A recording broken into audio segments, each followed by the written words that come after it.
어제 3, 4교구 소풍이 있었습니다. 사진들을 이렇게 보내주셔서 이렇게 봤는데 너무나 공감이 되는 사진이 한 장 있었습니다.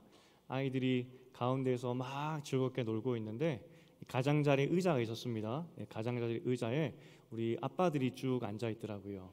피곤한 모습으로. 그래서 너무나 공감이 되었고, 교회 안에서 이렇게 만남들이 많아지는 것을 보면서 참 감사한 마음이었고, 또 수고한분들 모두 감사를 드립니다. 오늘은 맥주 감사 주일입니다. 감사도 훈련인 것 같습니다. 교회력에 따라서 우리가 맥주 감사 주일을 지키고 있는데 왜 보리도 추수하지 않는데 맥주 감사 주일을 아직까지 지킬까 했을 때 1년의 딱 중간입니다. 하나님께서 전반기 동안에 어떤 은혜를 주셨는지 기억하면서 감사하기 위해서 이 날을 우리는 지키고 있다는 겁니다. 그러니 오늘 하루 하나님의 은혜를 기억하시면서 감사하는 또 주일 되시기를 바랍니다. 먼저 신형철 작가가 쓴 슬픔을 공부하는 슬픔이라는 책에서 한 챕터를 좀 이야기 나누고 싶습니다. 예술에서 슬픔을 다루지 않습니까? 예술을 보면은 영화를 봐도 슬픔이 있고 또 희노애락이 다 있습니다. 특별히 슬픔을 다룰 때 이야기입니다. 사실 슬픔을 100% 다 표현하기가 쉽진 않습니다. 예를 든다면 전쟁 영화 같은데 이 전쟁이 굉장히 치열하고 굉장히 잔혹하지 않습니까? 그렇게 잔혹한 장면들을 화면에 그대로 보여준다면 우리는 굉장히 불편할 겁니다. 그러면서 왜 이렇게 잔인한 장면들을 보여주지 하는 것이 우리 마음이겠죠. 적당히 보여줘야 되는데, 하지만 그 적당히 보여줬을 때 사실은 전쟁의 참혹함을 다 보여줄 수도 없고 참 딜레마죠. 글 쓰는 예술가도 마찬가지라고 합니다. 우리가 인생을 살 때 참 여러 가지 슬픔이 있고 아픔이 있는데 이것을 다 쓰기에는 쉽지 않다는 것이죠. 또 그것을 읽는 동안에 독자들도 마음이 불편하니 그래서 취사 선택할 수밖에 없는데, 그런데 이분이 뭐라고 이야기하냐면 독자에게 고통을 전이시켜야 한다. 세상이 고통스럽다고 고통스럽게 말아야 된다라고 이야기를 하더라고요. 그러니까 그럼에도 불구하고 작가로서 독자들에게 또 예술하는 사람으로서 또 보는 사람들에게 인생이 쉽지 않습니다. 사실 그대로 전해질 수 있어야 된다는 것이죠. 사실 그 고통을 가십거리 만들면 안 됩니다. 그것을 논란거리나 손가락질하는 그런 걸로 만들면 안 되겠죠. 하지만 인생이 겪는 그 고통의 깊은 무게를 알고 그것을 전할 수 있는 사람이야말로 참 예술가가 아닐까, 그런 생각이 저는 들었습니다. 오늘 우리가 읽었던 11장의 내용은 다윗 인생 가운데 가장 어두운 그런 사건입니다. 하나님께서 이 내용을 쓰게 하셨을 때 사실은 이 예술가의 마음으로 쓰게 하셨다는 것을 기억해야 됩니다. 너무나 슬픈 장면이고 너무나 안타까운 장면이었다는 겁니다.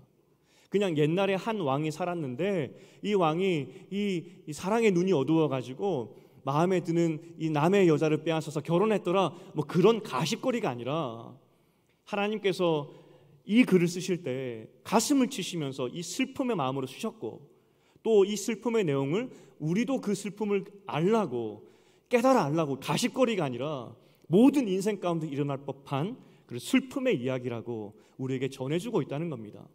그러니 오늘 읽을 때, 여러분 오늘 본문을 보실 때 다윗이 이런 일이 있었지 라고 그치시면 안 됩니다. 이 다윗의 인생 가운데 하나님이 오늘 가장 슬퍼하셨고 슬픔으로 11장을 쓰셨는데 어떤 슬픔이 있는지 하나님의 그 슬픔으로 오늘 이 장면들을 읽을 수 있어야 된다는 겁니다. 그런데 11장을 잘 살펴보면은 그 어디에도 하나님이라는 말이 나오지 않습니다. 다윗도 하나님 찾지 않았고 하나님도 이 사건 가운데 개입하지 않으신 것 같습니다. 그저 11장 27절 맨 마지막에 한 줄로 이렇게 쓰여 있습니다. 다윗이 행한 그 일이 여호와 보시기에 악했더라 라고 이야기를 합니다. 사실 앞서 말씀드렸지만 이 11장은 하나님께서 가슴을 치시면서 다윗을 바라보신 사건이라고 말씀드렸습니다. 아니 그렇게 슬픈 사건이면 하나님이 개입하셔야죠. 이렇게 슬픈 사건이면 다윗이 멈출 수 있도록 개입하시는 게 맞지 않겠습니까? 그런데 하나님은 27절에 그저 악했다라고 이야기만 하고 있다는 겁니다. 하나님의 슬픔, 그리고 하나님의 개입, 이 11장에서 우리는 찾을 수 있어야 되는데 그걸 한번 찾아보자는 겁니다. 대부분의 주석가들은 이 9장부터 타이틀을 붙이기를 다윗의 몰락이라고 타이틀을 붙입니다.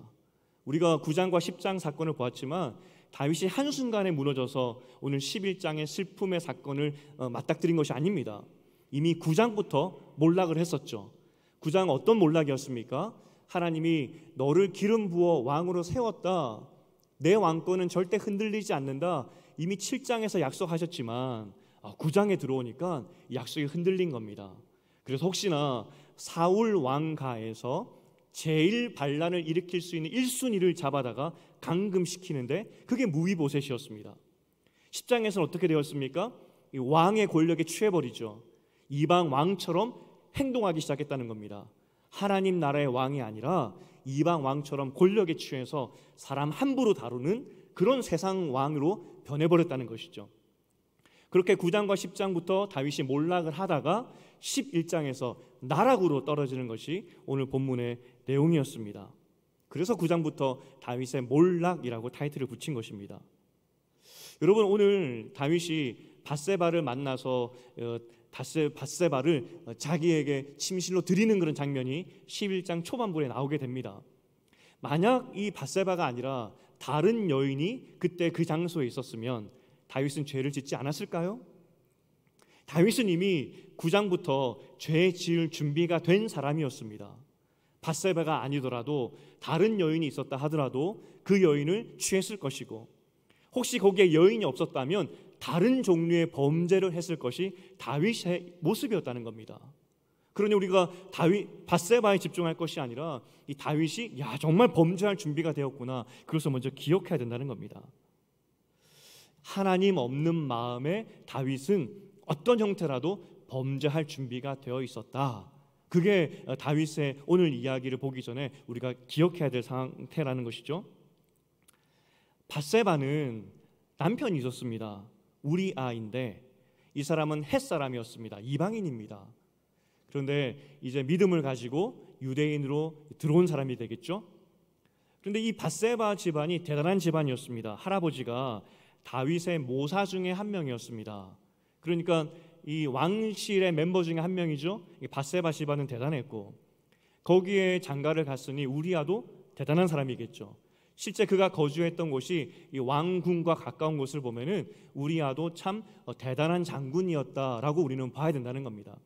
특별히 전령이 우리아가 죽었습니다라고 보고를 하는데, 이것은 다윗의 계략 때문에 죽지 않았어도, 그냥 자연스럽게 전쟁에서 죽었어도 우리아의 전사 사실을 보고해야 할 만큼 우리아는 다윗의 군대 중에서도 높은 사람이었다는 겁니다. 그러니 비록 이방인이었지만 굉장히 다윗에게는 중요한 장군이었다는 것이죠. 이 사람은 정말 충신이었습니다. 전쟁 중에 있는 이 우리아를 불러다가 다윗이 잔치를 베풀고 수고했다고 이렇게 칭찬해 주면서 집에 가서 쉬라고 이야기를 해도 우리아가 뭐라고 이야기하냐면, 하나님의 군대가 하나님의 전쟁 중에 있는데 어떻게 나 혼자 집에 가서 발 뻗고 잠을 잘 수가 있겠습니까? 그래서 그는 길바닥에서 잠을 잡니다. 그러한 사람이었습니다. 충신이죠. 다윗 입장에서는 밧세바가 임신을 했기 때문에 집에 보내야지 그 임신 사실을 덮을 수가 있는데, 우리아가 너무나 강직하고 충성스러워서 말을 듣지 않는 겁니다. 그만큼 우리아는 정말로 훌륭한 장군이었습니다. 이 다윗의 말을 듣지 않으니 결국 다윗이 어떻게 하냐면, 오늘 우리가 읽었던 14절인데 우리아 손에 편지를 한 통 써서 보냅니다. 군대 총사령관인 요압에게 가져다 주어라 라고 명령을 하죠.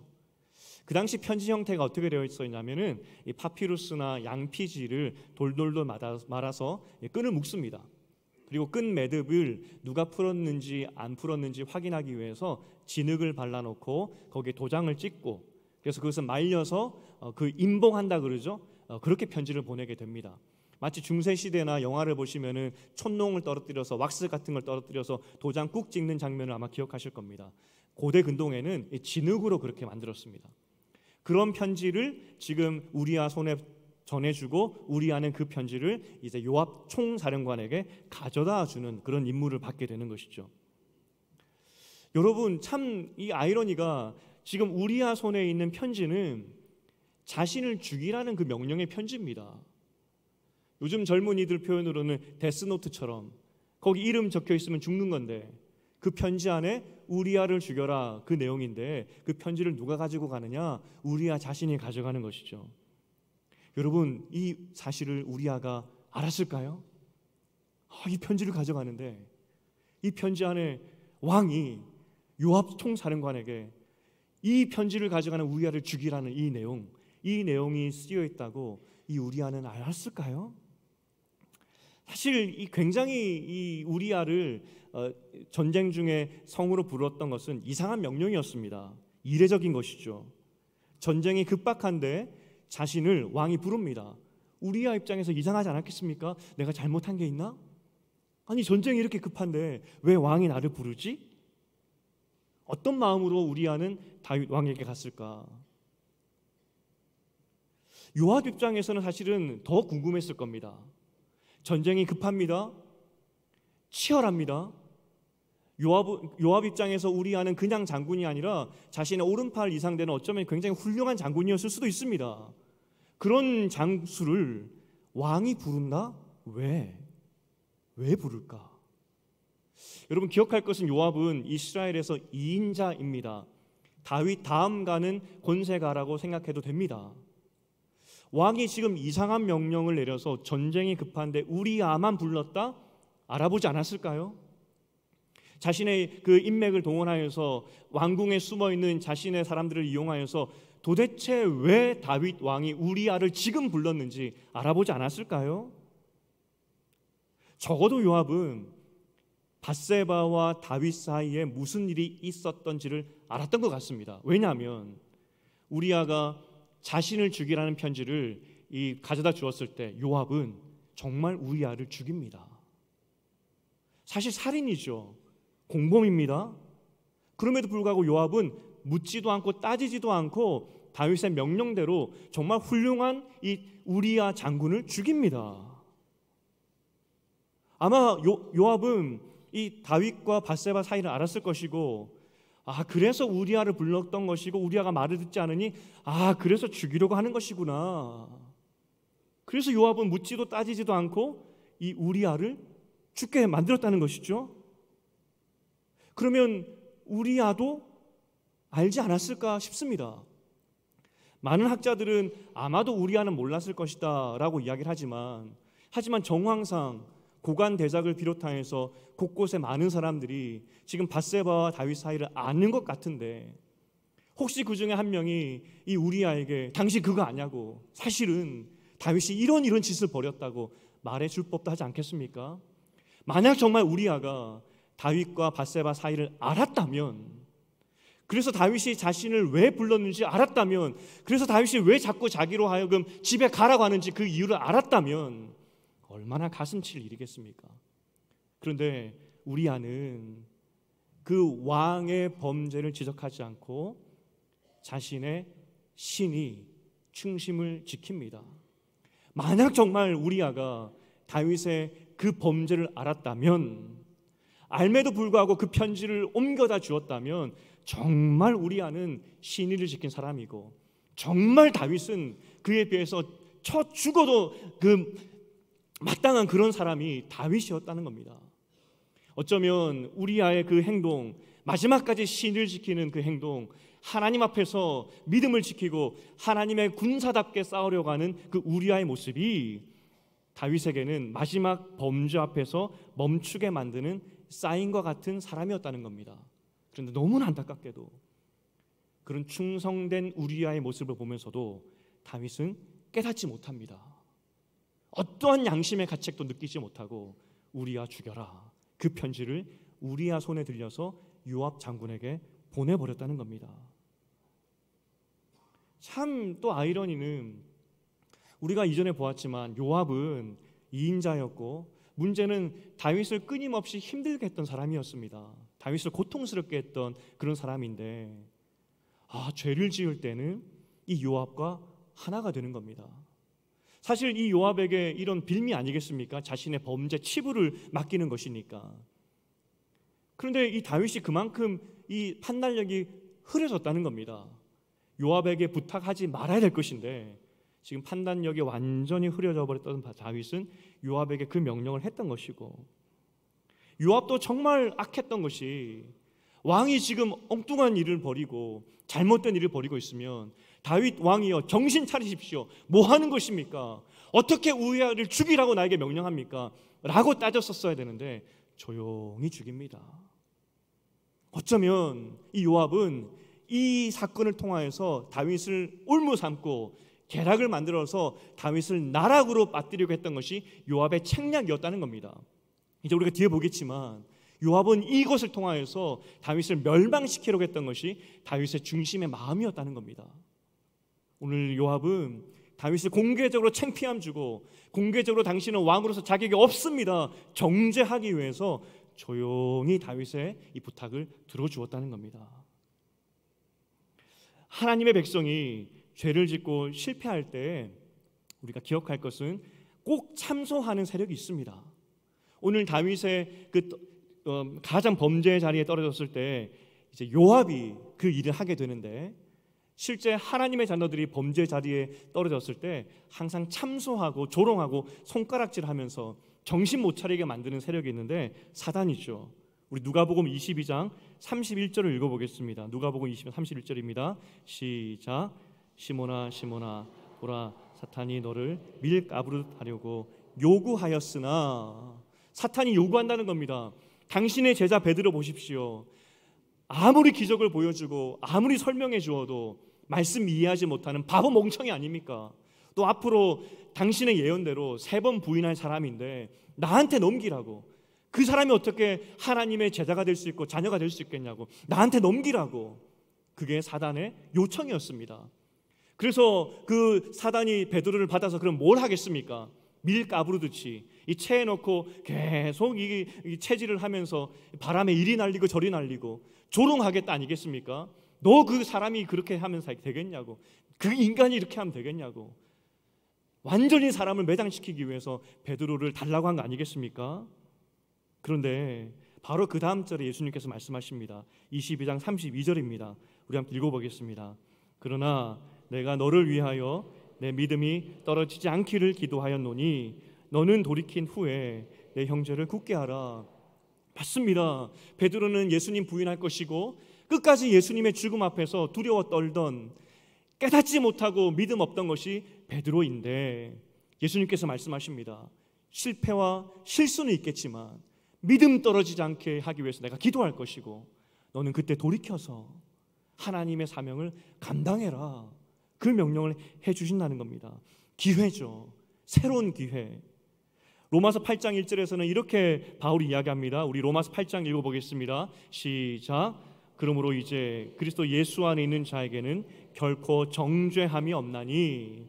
하나님의 자녀는 실수와 실패는 있겠지만 정죄당하지 않는다고 말씀해주고 있다는 겁니다. 오늘 다윗은 정죄받아 마땅하고 사단에게 넘겨주어도 마땅한 그런 인생이었습니다. 그런데 하나님께서, 하나님이 떠난 줄 알았는데 11장 다윗의 그 나락에 빠졌을 때 하나님은 없는 줄 알았는데 하나님 어떻게 손가락질 받는 다윗을 지켜보여 주셨는지 이제 보려고 합니다. 하나님이 떠난 줄 알았는데 어떻게 이 다윗을 지키셨는지 이제 좀 보려고 합니다. 오늘 다윗이 손가락질 받게 생겼는데 공개적으로 망신당하게 생겼다는 겁니다. 사실 이것은 요압의 계략이었습니다. 요압이 오늘 성경에 굉장히 자세하게 기록하고 있습니다. 다윗의 명령을 받고 우리아가 죽게 됩니다. 이 죽었다는 사실을 보고를 해야 되는데 희한하게도 전령에게 이 보고를 할 때 2번 나눠서 보고하라라고 이야기를 합니다. 시나리오를 다 써줍니다. 첫 번째 보고는 19절이었는데 우리가 전투에서 패배했습니다. 슬픔의 보고죠. 이 전략적으로 실패했다는 겁니다. 전투에서 실수하여서 전진하다가 그만 피해가 커서 많이 죽었다는 겁니다. 그러면 요압이 말합니다. 네가 첫 번째로 이 보고를 하면, 전략적으로 실패하여서 전투에 졌습니다라고 보고를 하면 다윗이 틀림없이 이 말을 할 것이다. 무슨 말이냐? 요압이 예상한 그 다음 말이 무엇이냐면 어떻게 작전 실패했냐, 그 책망이라는 것이죠. 그 책망을 할 때 어떤 비유를 들 것이냐, 요압이 이야기를 합니다. 다윗이 분명히 이렇게 이야기할 거라고. 사사기에 아비멜렉이라는 사람이 있었는데, 이 아비멜렉은 형제 70명을 한 자리에서 쳐 죽이고 이 권력을 잡았던 나쁜 사람입니다. 그렇게 나쁜 사람이 권력을 잡고 악하게 사람들을 굉장히 많이 괴롭혔습니다. 그런데 이 사람의 권력이 길지 못했습니다. 끝나지 않았을 것 같은 이 아비멜렉의 통치가 한 여인 때문에 순식간에 끝나버립니다. 아비멜렉이 성벽 가까이까지 전진했을 때, 그때 성벽 위에서 한 여인이 맷돌 윗짝을 던졌고 거기에 맞아서 아비멜렉이 하루아침에 죽게 됩니다. 하루아침에 인생이 끝나버렸죠. 허무하게 죽었다는 겁니다. 다윗이 그 예를 들면서 왜 성벽까지 갔냐고, 이 바보들아, 어떻게 그렇게 작전을 썼냐고 그렇게 책망할 거라고 요압이 이야기를 하죠. 그때 다윗이 그렇게 책망할 때 그 다음 이 말을 해야 되는데, 무슨 말이냐, 우리아가 죽었습니다. 그 말을 하라는 겁니다.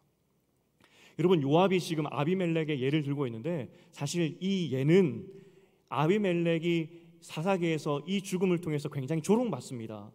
그렇게 권력이 영원한 줄 알았는데 한 여인 때문에 망하는 것을 보면서 성경은 조롱합니다. 그럴 줄 알았다고.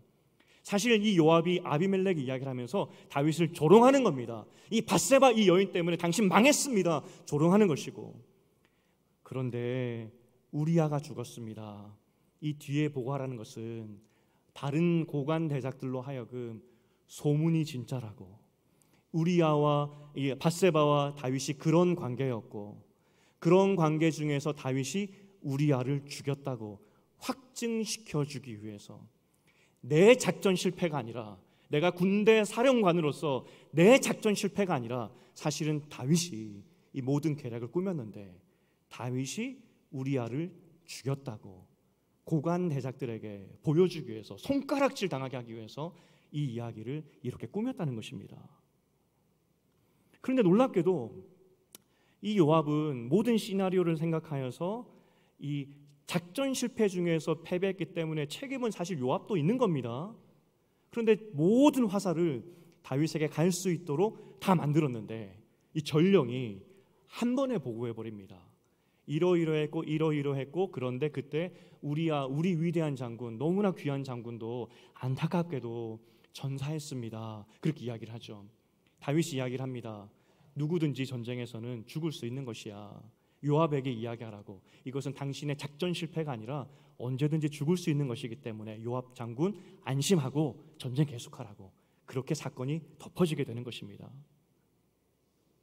여러분, 잘 기억할 것은 오늘 11장에서 이 요압의 계략 때문에 만천하에 다윗이 우리아를 죽였다는 것, 그리고 추악한 범죄가 드러날 뻔했습니다. 그리고 그 왕궁 안에서 다윗이 손가락질 당할 뻔했던 것이 11장의 내용이었습니다.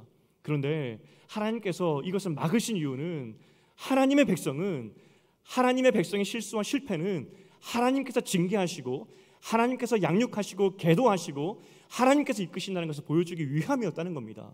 실제 12장에 하나님이 나단 선지자를 보내서 다윗, 너 그거 범죄야, 하나님이 지적하셨다는 겁니다. 하나님은 자기 자녀들이 죄가 드러나서 사람들에게 조리돌림 당하듯이 손가락질 당하는 그런 인생이 아니라, 하나님의 백성은 하나님께서 너 그거 잘못이야, 하나님께서 직접 말씀하시기 원해서 11장에서 요압의 계략을 막아주셨다는 겁니다. 섭리죠. 여러분은 오늘 본문을 읽으면서 우연히 요압이 이런 계략을 썼는데 우연히 이런 일이 일어났구나 라고 생각할 수도 있습니다. 하지만 제가 11장을 쓰시는 하나님 마음을 서두에 말씀드렸습니다. 다윗 인생 가운데 가장 슬픔의 이야기입니다. 하나님께서 한 절 한 절 쓰실 때, 그런데 그때 요압의 계략이 있었는데, 다윗이 그래서 손가락질 당할 수 있었는데 내가 막았다는 것을 보여주시면서, 내 백성 손가락질 당하게 하는 것이 내 마음 아니고 결국 내 백성은 내가 지킨다고 12장 나단을 통하여서 말씀해주고 있다는 겁니다. 여러분, 지금 이 범죄가 가십거리 정도가 아닙니다. 이 사울 왕 때, 이 사울 왕이 통치할 때 사실 다윗보다 훨씬 통치를 못했습니다. 평생 다윗만 쫓아다녔기 때문에 왕으로서 역할을 못했습니다. 그런데 그 누구도 사울 왕을 죽이려고 하지 않았습니다. 반란을 일으키지 않습니다. 왜냐하면 사울은 기름 부음 받은 사람이기 때문에 아무도 죽이지 않습니다. 우리가 보았지만 다윗에게는 사울을 2번 죽일 기회가 있었습니다. 그런데 다윗이 사울을 죽이지 않습니다. 만약 다윗이 그때 사울을 죽였어도 다윗은 왕에 못 올랐을 겁니다. 모든 백성들 마음 가운데 기름 부음 받은 사람은 죽일 수 없다. 그게 모든 사람들의 마음이었기 때문에 다윗이 사울을 죽였다면 다윗은 왕 되지 못했을 겁니다. 그런데 참 희한하게도 이 밧세바 사건 이후에 수많은 사람들이 기회만 있으면 기름 부음 받은 다윗을 대항하여서 반란을 일으킵니다. 그렇게 정치를 못했던 사울 때에는 가만히 있었던 백성들인데 밧세바 사건 이후에 그 수많은 사람들은 다윗을 왕 위에서 끌어내리려고 했던 것이 이스라엘 백성의 모습이었습니다. 왜 그랬을까요? 이 밧세바의 사건이 치명적이었다는 겁니다. 당신 같은 사람이 우리 왕이라고, 당신 같은 사람이 기름 부음 받은 하나님의 왕이라고 필요 없다는 것입니다. 나중에 압살롬이 반란 일으키지 않습니까? 다윗의 아들이 반란을 일으킵니다. 이때 이 우리 밧세바의 그 할아버지가 다윗의 모사라고 말씀드렸지 않습니까? 이 다윗의 모사, 이 밧세바의 할아버지, 압살롬의 편에 들어야 될까요? 이 다윗의 편에 들어야 될까요? 자기 손녀가 지금 다윗의 왕비가 된 겁니다. 어쨌든 그렇다면 손녀의 그 안전을 위해서라도 다윗 편에 드는 게 맞지 않겠습니까? 그런데 밧세바의 이 할아버지는 압살롬 편에 듭니다. 압살롬 편에 들어서 어떤 계략을 압살롬에게 주느냐? 압살롬, 당신 정말 왕이 되고 싶다면 당신 아버지들의 첩을 끌어다가 대낮에 그 욕을 보이시면 됩니다. 그 계략을 주었던 것이 밧세바의 할아버지였습니다. 피눈물 나는 상황이었고 이스라엘 백성에게는 씻을 수 없는 모욕과 같은 행동이었고 어떻게 하나님 왕이 이렇게 할 수 있느냐? 그때 모든 사람들의 마음이 다 돌아서 버렸다는 것입니다. 다윗은 정말로 인생 밑바닥이었고 오늘 왕위에서 쫓겨나도 되는 그런 상황에 이르렀다는 것입니다. 만약 요압의 계략대로 우리야 저 다윗 왕이 죽은 것입니다 라는 것이 이 왕궁에 다 확증이 되어버린다면 어쩌면 그날로 다윗은 쫓겨날 수도 있었던 상황입니다. 그런데 하나님이 막아주시고 12장 다시 나단을 보내주셔서 돌이킬 수 있는 기회를 허락하신 것이 오늘 11장의 사건이었다는 겁니다. 하나님이 없는 줄 알았고 범죄, 죄에 빠졌던 다윗을 하나님이 버린 줄 알았는데 하나님이 다윗을 지켜주셨고 다윗과 함께 하셨고 천지분간하지 못하고 죄 짓고 있을 때 하나님이 사단으로부터 요압으로부터 세상 사람들로부터 손가락질 당하지 않도록 지켜 보호해 주셨다는 것이 11장의 내용이라는 겁니다. 우리가 탕자 비유를 알고 있습니다. 탕자가 돌아왔죠. 탕자가 돌아왔지만 그는 여전히 죽임당할 수 있는 죄인이었습니다. 마을을 떠날 때에는 안전하게 떠날 수 있을지 모르겠지만 그가 돌아왔을 때에는 동네 사람들이 저놈 저럴 줄 알았다고, 나쁜 놈 저럴 줄 알았다고, 그때 미뤘던 이 징계, 돌에 맞아 죽는 이 징계를 지금 해야 된다고 끌어다가 죽일 수 있는 것이 이 탕자의 모습이었습니다. 그런데 아버지가 동네 밖까지 나가십니다. 왜 나갔을까요? 혹시나 동네 사람들이 먼저 발견하고 돌 던질까 봐, 저 나쁜 놈 우리 동네 다시 돌아왔다고, 저 나쁜 놈 우리 동네에 발붙이면 안 된다고 혹시 돌 던질까 봐 얻는 그 아들 데려다가 씻기고 옷 입히고 반지 끼워줘서 누구도 돌 던지지 못하도록 그렇게 만들어버렸던 것이 탕자 비유의 이야기라는 겁니다. 돌에 맞아 죽을 탕자였는데 다시 돌아와도 그는 죽을 수 있는 상황이었는데 아버지가 먼저 가서 돌봐주고 돌에 맞지 않도록 보호해 준 것, 손가락질 당하지 않도록 돌봐줬던 것이 아버지의 모습이었다는 것입니다. 예수가 실패한 베드로 사단에게 넘겨주지 않고 그의 믿음을 도우기 위해서 기도하시면서 돌이키기를 바라셨듯이 로마서에서 바울이 죄인된 우리를 바라보면서 그럼에도 불구하고 우리 하나님은 너희를 정죄하지 않는다고 말하듯이 오늘 다윗의 인생에 하나님께서 개입하셔서 손가락질 받지 않도록 내 백성 내가 지킨다고, 다른 사람들이 함부로 손가락질하지 못하도록 오늘 섭리하셨다는 것이 11장의 내용이라는 겁니다. 여러분, 11장의 내용을 제가 설명해 드렸는데 우연히 일어났다 생각하십니까? 아니면 하나님의 도우심의 손길이 있었기 때문에 다윗 살았구나 이런 생각이 드십니까? 오늘 교훈이 무엇일까? 사단은 이라고 되어 있는 이 구절을 한번 띄워주시겠습니까? 한번 이 구절을 읽어보겠습니다. 시작. 사단은 우리를 시험하고 참소하는 것이 주된 사역입니다. 그러나 하나님은 시험에 빠진 자녀들을 망신 주지 않으십니다. 수치와 부끄러움에서 의로운 사람으로 만들어 주십니다. 오늘 다윗이 그야말로 수치와 망신 당하여서 쫓겨날 뻔했는데 그래서 막아주시고 12장 나단을 통하여서 너 그러면 안 돼, 다시 돌이키게 하시는 그 하나님의 열심, 그게 여러분 보이십니까? 예전 찬양 가사 가운데 이런 가사가 있었죠. 오 우리 영혼이 벗어났도다 사냥꾼의 올무에서 새같이.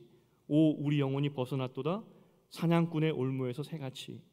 올무가 끊어졌네 해방되었네 우리 도움은 주의 이름.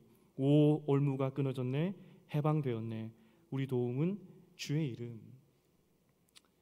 분위기가 진지하기 때문에 부르진 않겠습니다. 그런데 이게 맞는 거 아니겠습니까? 우리 영혼이 여전히 죄인이기 때문에 손가락질 받고 죄 짓고 부끄러움 당하고 하는 것이 우리 인생인데 하나님이 우리 믿음 떨어지지 않도록 죄 가운데서도 지켜주시고 다시 돌이키기 위해서 열심히 일하시는 하나님의 열심. 여러분이 죄 가운데 있다 할지라도 하나님의 자녀이기 때문에 결단코 사단의 손에 넘겨주지 않으시는 하나님의 그 사랑의 손길, 그게 보이시냐고요? 우리는 죄를 짓습니다. 잘못된 선택을 하고 언어들과 행동들로 수치를 당할 뻔하고 부끄러움 당할 수도 있는 그런 인생을 살게 됩니다. 그러나 오늘 다윗을 보십시오. 죄에 빠진 다윗에게 임한 하나님의 은혜. 로마서 6장 1절과 2절을 함께 읽어보겠습니다. 시작. 그런즉 우리가 무슨 말을 하리요? 은혜를 더하게 하려고 죄에 거하겠느냐? 그럴 수 없느니라. 죄에 대하여 죽은 우리가 어찌 그 가운데 더 살리요? 이 하나님의 일하심, 그 안타까운 마음을 안다면, 하나님께서 우리를 위해서 기도하시는 것을 안다면 죄에서 돌이킬 수밖에 없다. 그게 바울의 결론이라는 겁니다. 나는 전교 꼴찌였다는 짧은 에세이가 있습니다. 누가 쓰셨냐면 전북대 총장을 지내셨던 박찬석 교수님이 쓰신 그 에세이입니다. 본인의 그 중학생 시절의 이야기인데 대구로 유학을 가셨다고 합니다. 그 큰 대도시 대구로 가셨는데 중학생 때. 중학생 1학년 때 이제 유학 가서 공부를 했는데 1학년 그 성적표가 나오지 않습니까? 성적표가 나왔는데 몇 등 했을 것 같습니까? 68명 중에 68등 했다고 합니다. 꼴등이죠. 그런데 이 성적표를 보여드리기가 너무 부끄러워서 이것을 1등으로 바꾸어서 보여드렸다고 합니다. 그때 이분의 생각은 우리 아버지는 학교도 안 나오신 분이니까 내가 고쳐도 모를 것이다. 여러분 다 해보신 그죠? 네. 우리 아버지는 모르실 것이다. 그래서 68등을 1등으로 고쳐서 아버지에게 보여드렸다고 합니다. 아버지께서 너무나 기쁘셔서 동네 사람들에게 다 자랑했고 동네 사람들도 알고 그러지 않겠습니까? 그랬더니 아들 잘 뒀다고, 훌륭한 아들 잘 뒀다고 그러면서 동네 사람들이 한턱 내라고 막 그러더라는 겁니다. 그렇게 이렇게 지나가고 그 다음 날 이분이 이제 강가에 가서 목욕을 하고 집에 돌아왔는데 아버지께서 돼지를 잡아서 잔치를 준비하고 계시더라는 겁니다. 그런데 그때 그 당시 이분의 집이 찢어지게 가난했고 그 집의 보물 1호는 이 돼지였다고 합니다. 딱 한 마리밖에 없는 돼지. 집에서 가장 가치 있고 가장 귀한 건데 아버지가 자신이 거짓말로 낸 이 성적표 때문에 1등인 줄 알고 돼지를 잡아서 잔치를 벌이더라는 겁니다. 너무나 놀라서 달려가서 아버지라고 불렀는데 다음 말을 할 수가 없었다고 합니다. 강가에 가서 나 죽어야지 하면서 숨도 참고 물에 들어가 보기도 하고 머리도 내려쳐 보기도 하지만 이 부끄러움과 죄송함 어찌할 수가 없었다고 합니다. 그리고 그 뒤에 완전히 삶이 바뀌게 되는데 그로부터 17년 후에 이분은 대학 교수가 되고 나중에는 총장까지 오르게 됩니다. 중학교 1학년으로부터 이제 33년이 지난 후에 이제 이분에게는 그때만한 아이, 그러니까 중학생 아들을 가지게 되었고요. 자신에게도 이제 중학생 아들이 생긴 겁니다.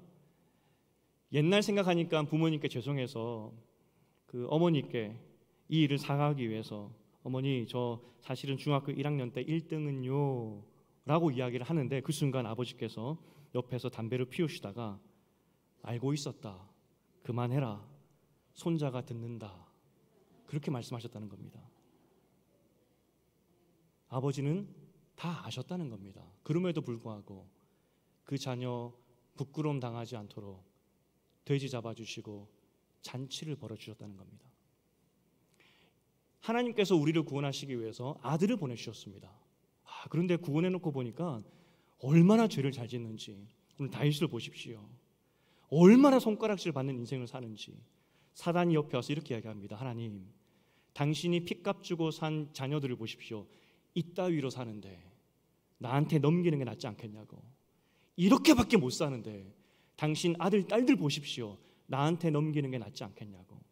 그게 사단이 참소하는 내용이라는 겁니다. 그런데 아버지께서 말씀하십니다. 다 한다고. 다 한다고. 내 자녀 내가 교육할 테니 저리 가라고. 내 자녀 내가 손가락질하든지 내가 때려서라도 내가 양육할 테니 사단 너는 물러가라고. 그게 오늘 11장의 하나님의 모습이라는 겁니다. 제가 7살 때 일입니다. 너무나 생생하게 기억하는 사건인데 그날 어머니가 주무시고 계셨는데 옆에 보니까 어머니 주머니 옆으로 10원짜리 몇 개가 떨어져 있는 겁니다. 그 당시 10원으로는 먹을 것을 살 수 있었던 그런 시대입니다. 그래서 10원짜리를 몇 개 가져다가 맛있는 거 사 먹었습니다. 어렸기 때문에 스스로 동전을 가지고 가게 가는 것도 드문 일이었고 어쨌든 굉장히 기뻤던 기억이 납니다. 그런데 욕심이 과했습니다. 한 번 더 먹고 싶은 겁니다. 이번에는 어머니 주머니에 제 손을 넣었습니다. 그리고 잡혀서 꺼내보니까 50원짜리였던 것 같습니다. 그걸 가지고 또 사 먹었습니다. 그런데 어머니께서 잠에서 깨셨는데 어떻게 아셨어요? 그 10원짜리도 계산하는 지독한 분인지 잘은 모르겠지만 어쨌든 아셨어요. 전 추궁하십니다. 어떻게 된 거냐고. 나중에 가게까지 저를 끌고 가셨습니다. 제가 어떻게 과자를 샀는지 다 아셨습니다. 그리고 그날 엄청 혼내셨습니다. 여러분, 제가 학교 다닐 때 많은 친구들이 부모님께 문제집 사야 됩니다라고 하고 그 돈 받아다가 다른 데 쓰는 일들이 굉장히 많았었습니다. 여러분 다 경험해 보셨을 것 같은데 제 친구들은 거의 다 그랬었습니다. 그런데 제가 기억하는 한 저는 단 한 번도 그런 거짓말을 한 기억은 없습니다. 왜냐하면 거짓말이 얼마나 부끄러운지 얼마나 수치감이 있는지 그때 알았고 그때 기억이 저로 하여금 그런 거짓말을 하지 않도록 만들어줬던 것 같습니다. 하나님은 자기 자녀는 자기가, 내 자녀는 내가 양육하는 것이지 함부로 여러분들이 잘못했다 하더라도 사단에게 넘겨주거나 이 땅 가운데 부끄러움 당하라고 내치시는 그런 하나님이 절대 아니라는 겁니다. 그런데 만약 그 은혜를 안다면 죄 가운데 있을 때에도 우리와 함께 하시며 수치당하지 않도록 지키고 보호하시는 그 하나님을 안다면 어떻게 죄 가운데 있을 수가 있겠느냐. 그게 바울의 도전이죠. 이제 말씀을 맺겠습니다. 혹시 베드로처럼 다윗처럼 믿음이 떨어지신 분들 계십니까? 혹시 인생을 살다 보니까 야 하나님 안 계신 것 같아. 내가 이렇게 범죄하고 이렇게 막 사는데도 하나님 안 계신 것 같아. 그러면 내가 더 막 살지 하는 그런 마음이 혹시 있으신 분들 계십니까? 아니면 하나님을 애타게 찾는데 하나님이 보이지 않는 그런 분이 또 계십니까? 이 자리에 오늘 본문을 통해서 우리 기억해야 됩니다. 우리 하나님은 절대로 하나님의 자녀를 떠나신 적이 없고 심지어 범죄의 자리에 있다 할지라도 그것을 사단에게 내파시는 그런 하나님이 아니라 보호하시고 지키시고 수치와 멸시로부터 보호하시는 그런 분이 하나님이신 이시다는 사실입니다. 여러분, 이 하나님을 깊이 묵상하시고 이렇게 좋으신 하나님 아버지를 깊이 묵상하셔서 그럼에도 불구하고 나는 여전히 죄인이지만 우리 좋으신 하나님만 따르겠습니다 고백하는 여러분 되시기를 주님의 이름으로 축복드립니다. 우리 마지막으로 찬송가 273장을 드릴 텐데 우리 탕자의 마음으로 함께 불렀으면 좋겠습니다. 우리가 탕자처럼 얼마나 주님을 떠난 적이 많습니까? 그런데 그럼에도 불구하고 우리 주님의 사랑을 기억하면서 다시 돌아오겠습니다. 주께 돌아오겠습니다. 나를 언제나 맞아주시는 탕자 아버지처럼 수치와 멸시로부터 나를 지켜주시고 다시 돌아오라고 말씀하시는 그 아버지께 돌아가겠습니다. 이 고백의 마음으로 다 함께 일어나서 273장 찬양하시겠습니다.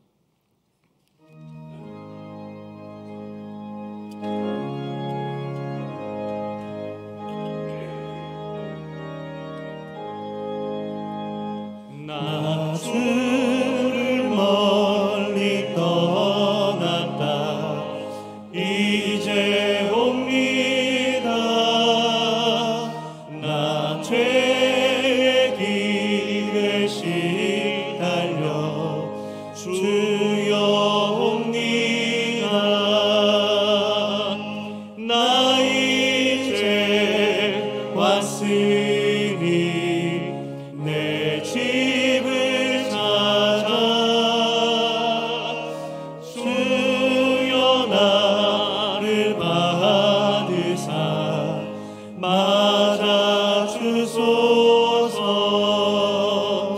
그 귀한 세월 보내고 이제 옵니다. 나를 는 눈물로 주여 옵니다. 나 이제 왔으니 내 집을 찾아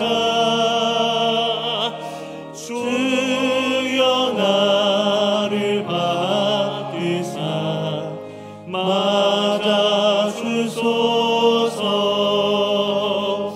나 죄에 매여 고달파 이제 옵니다. 주 크신 사랑 받고자 주여 옵니다. 나 이제 왔으니 내 집을 찾아 주여 나를 받으사 맞아 주소서. 이 병든 마음을 고치려 이제 옵니다.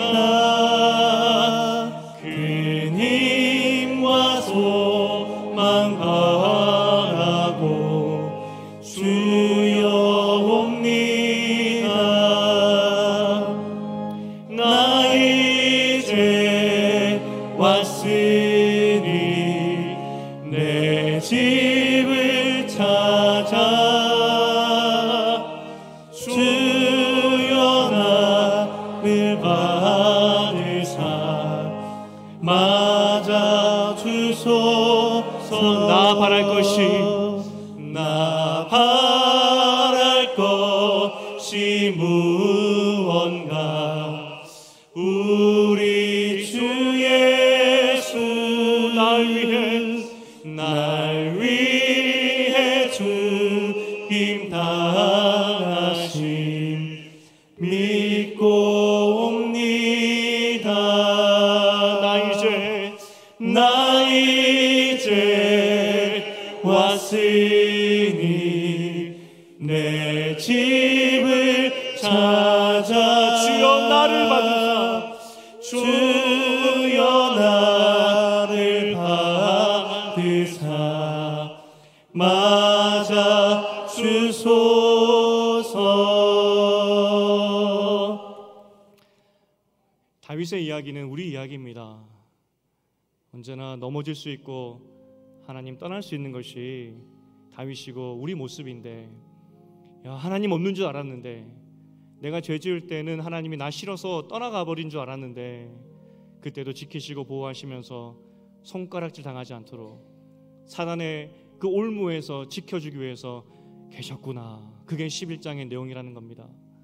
세상으로 나아갑니다. 많은 유혹이 있고 또 넘어짐들이 있을 것입니다. 하지만 기억할 것은 인생의 가장 밑바닥에 있었던 다윗을 지켜 보호하셨듯이 하나님이 나를 지켜 보호하시니 나 주님 떠나지 않고 주님께 붙어 있겠습니다. 나 주님 떠나지 않고 주님 손만 붙잡겠습니다. 주님 나를 이끌어 주시옵소서. 하나님 집으로 이끌어 주시옵소서. 하나님의 평안으로 이끌어 주시옵소서. 하나님이 그렇게 일하실 줄 믿습니다. 하나님, 우리가 주님의 이름 한 붙잡고 주님 나와 함께 하시고 나와 동행하시고 주님의 손만 붙잡은 내가 될 수 있도록 도와주시옵소서. 주님의 이름 한 붙잡고 기도하겠습니다.